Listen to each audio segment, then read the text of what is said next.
And he had 6 fingers on every hand and 6 toes on every feet. And the Bible says there were 24 in number. And the Bible says he also was born to the giant. He also was born to the giant. He also was born to the giant. Giants are born of giants. Giants are born of giants. Now, I have always said that an elephant does not need prayer to be big because it has got the genes of bigness in it. There are genes of bigness in it. And so an elephant does not pray, oh God, I pray that I may be big. Why? Because it inherits the genes of bigness in it and it grows. As long as it feeds on elephant's food, as long as it continues on elephant diet, it will continue growing, it will continue increasing. No matter how much a goat fasts or prays, it can never grow to the size of an elephant. It will never grow to the size of an elephant because giants are born of giants.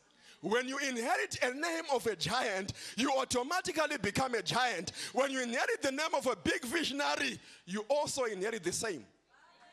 And the Bible says there was a battle in Gath, and there was a man of great stature. Now, this man, the Bible says, on every hand he had 6 fingers, and on every foot he had 6 toes. And the Bible says there were 24 in number, and this man was also born to the giant. And so the genes of bigness are in every giant. And so giants give birth to giants. Now, if your mother is a giant, if your mother is making a statement in the nation, you also must make a statement in the nation. That's what inheriting a legacy means. You inherit a name, and when that name is conferred upon you, automatically you also become a giant. Now, a son of a president in a nation will not suffer.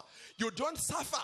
There are some doors that you open for you automatically. Why? Because you have got a name of the president of that nation. There are places where you go to, doors are open for you. Why? Because of a name that you carry.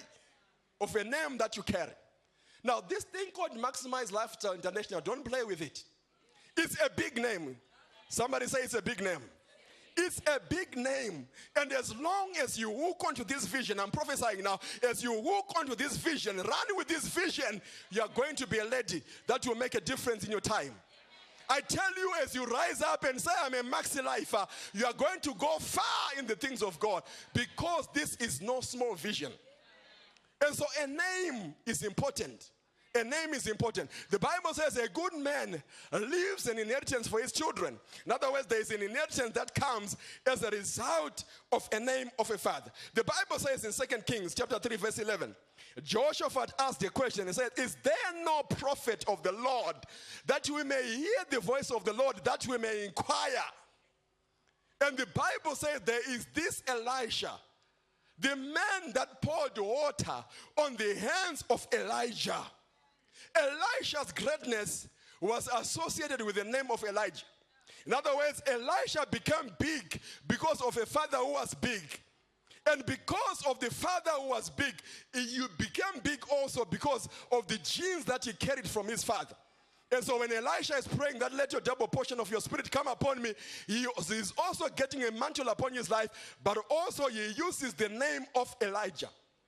That's why when he came to a certain place where there was a river, the Bible says he took the mantle in his hand and he smote the waters and says, where is the God of Elijah? He was using a name of his father. And that name opened doors for him. And so the first dimension of sonship legacy is the dimension of a name. The second dimension of legacy is the faith dimension. I'm talking about legacy in your life as a son and the things that you ought to receive. The faith dimension. Somebody say the faith dimension. 2 Kings chapter 1 verse 5. The Bible says, when I call to remembrance the unfeigned faith that is in you, which dwelt in your grandmother Lois, which also is in your mother Eunice, I'm persuaded that the same faith is in you. Now the Bible talks about a man called Timothy. And Paul says to him, the faith that was in your grandmother Eunice was also in your mother Lois. I'm convinced that the same faith also dwells in you. Now there is something called the legacy of faith, which you inherit from a parent, which you inherit from a father. Now, the legacy of faith, you take it from a parent. There are things that your parents believe God for that you will not struggle to believe God for. Why? Because there's a legacy of faith that you inherit from your father, and that is very, very important. Now, there are things that your fathers believe in that are easy for sons to believe. My natural father had a very stable marriage. Very stable marriage. He married at the age of 25. He had a wedding at the age of 25. He had a very stable marriage in his life. And so it was easy for me to believe God for marriage. I married at the age of 25. No hassle, no stress. It was easy. It was a walk in the park. Because my father walked in that easily. I saw the marriage of my father, and I believe that marriage is easy. And there is some stability and stamina that I got just by observing my father. And so I got some faith within me. There was something that tells me that I can have a good marriage because I saw it in my father. I didn't have to crank my head. I didn't have to think that this thing was going to be difficult, but it was just a walk in the park. It was easy for me. I never struggled about marriage. I just proposed to my wife, and she said yes. We got married. That's what's it. I've never proposed to any other girl in my life. She was the only one. She will remain the only one. It was not an issue. My father, I saw it in my father. There's something that I inherited from my father. I got that thing from my father, and I began to believe it because I saw it in my father. And so I believed that it was going to become easy for me. Now, the reason why Africa has struggled so much in terms of progress is because many people have not received a good legacy of faith from their fathers. The difference between the black community in general, I'm saying this in general, the difference between the black community and the white community is this thing called the legacy of faith.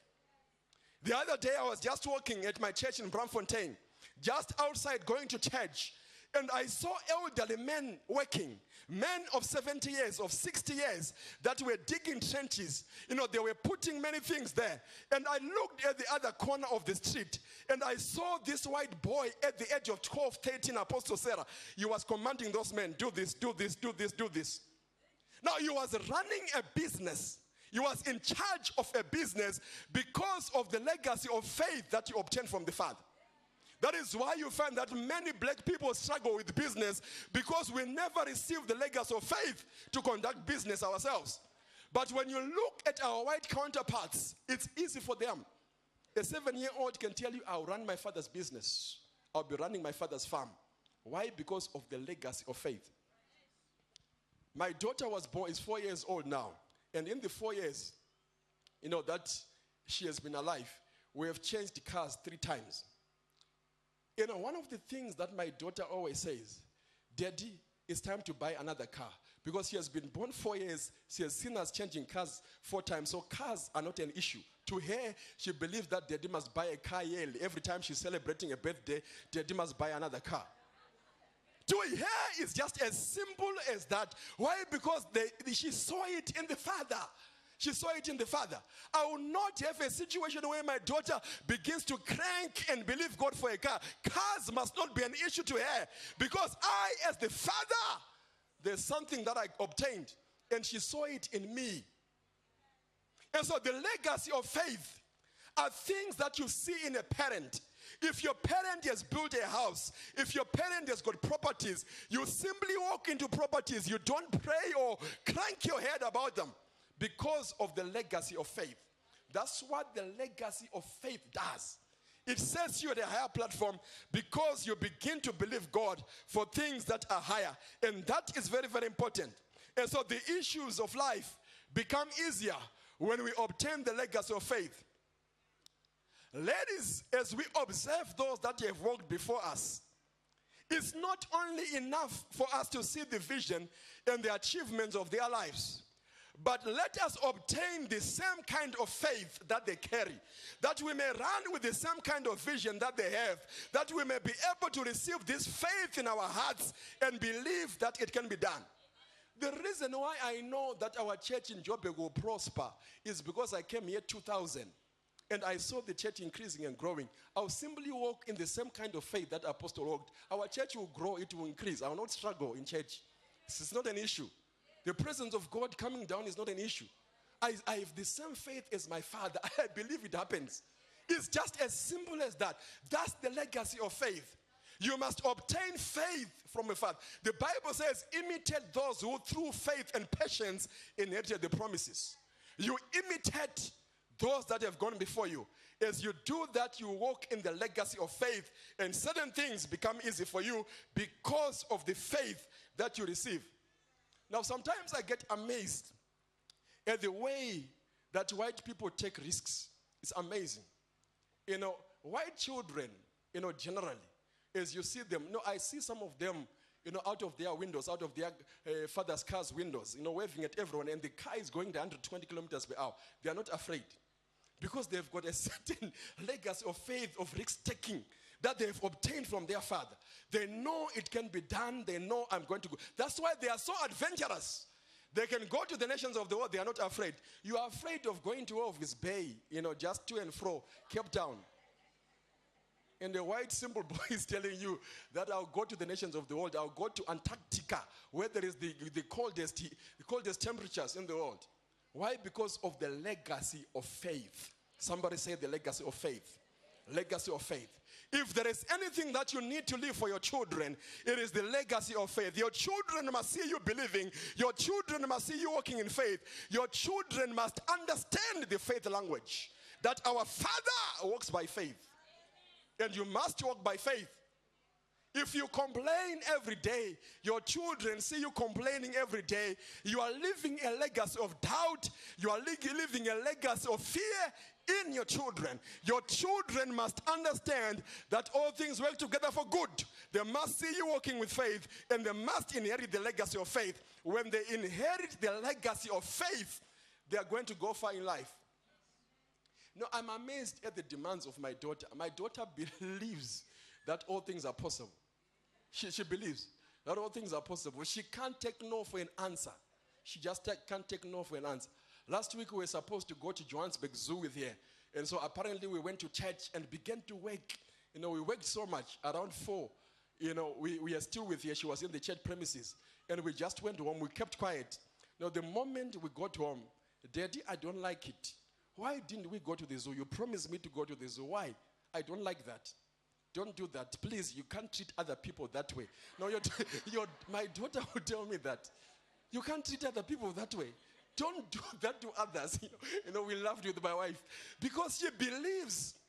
She believes that my Father can do it for me. That's the legacy that we receive as we observe the apostles, as we see our leaders. Let us walk with the same kind of faith, and God is going to take us higher. God is going to take us higher because we walk with the faith of our fathers. I will not fail because Apostle Colin Nyati has not failed. I will make it because Apostle Sarah Nyati has not failed. I'm going to make it. She is my mother, he is my father, and therefore I'll make it in the journey. That must give you confidence. That's the legacy of faith. The faith that was in your grandmother Eunice, that was in your mother Lois, I'm convinced, Timothy, the same faith is in you.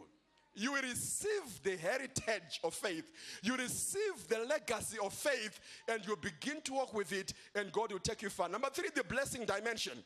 The blessing dimension. The other legacy, or the other dimension of legacy, is the blessing from a father. A father must impart a blessing to his children. A father must impart a blessing to his children. Genesis chapter 27 verse 4.